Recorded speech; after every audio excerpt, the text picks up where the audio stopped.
Welcome! The topic of this video is the Freedom Harness, how it works, why it works, and how to fit one correctly. You should have received a size recommendation the last time you were in our office. If you did not, please let us know and we'll make sure we get you that information. So this harness is a little unique. It has two attachment points that go to one leash, so it's not necessarily more cumbersome to go for a walk with the dog.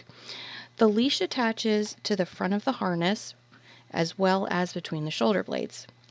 When the dog pulls, it applies pressure evenly between these 2 points, because on the leash you have one handle that kind of zips along the leash there.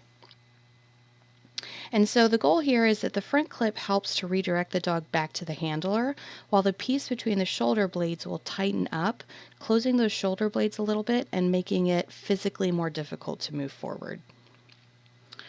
The other important factor here is that the leash is a lot shorter than your traditional leashes.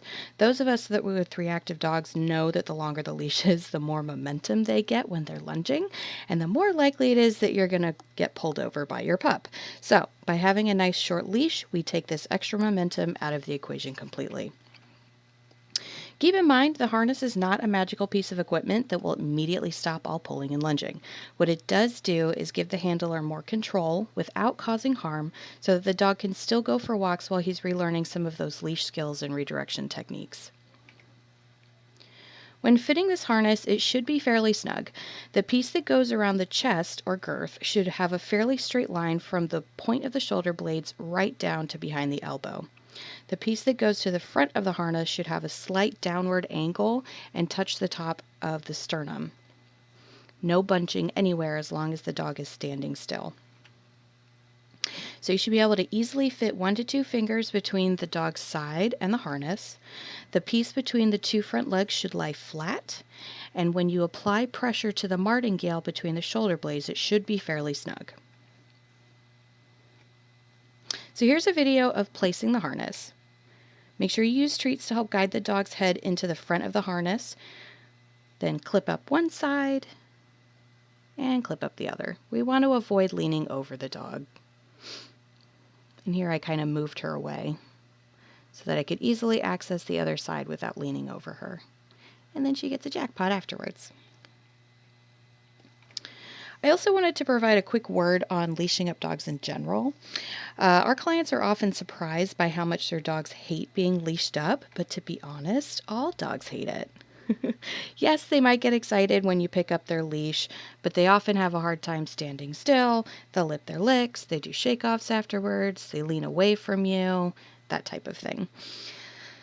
This is why I often recommend using treats to kind of help make this as an easier process, because if the start of the walk is really stressful with getting leashed up, the rest of the walk is going to be pretty tough for them too. Remember that trigger stacking. All right, so what's next? If you haven't already, make sure you watch our Behavior Foundation videos. They're important to understanding the big picture and goals we're setting up for everybody.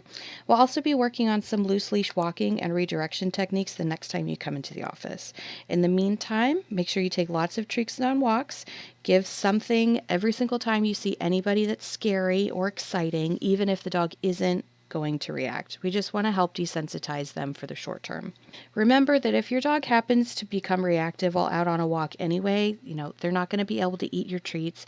They can't concentrate anymore. Really, the best thing to do is help remove them from that situation, let them calm down, and then try again. That might mean going back to the house, turning around and going the other way, walking down a cul-de-sac, hiding behind a parked car, whatever you can do to help reduce the stress of that particular stimulus. Now, this is something we can also talk about in more detail at your next visit. So as always, thank you for working with us, and if you have any questions, please don't hesitate to reach out.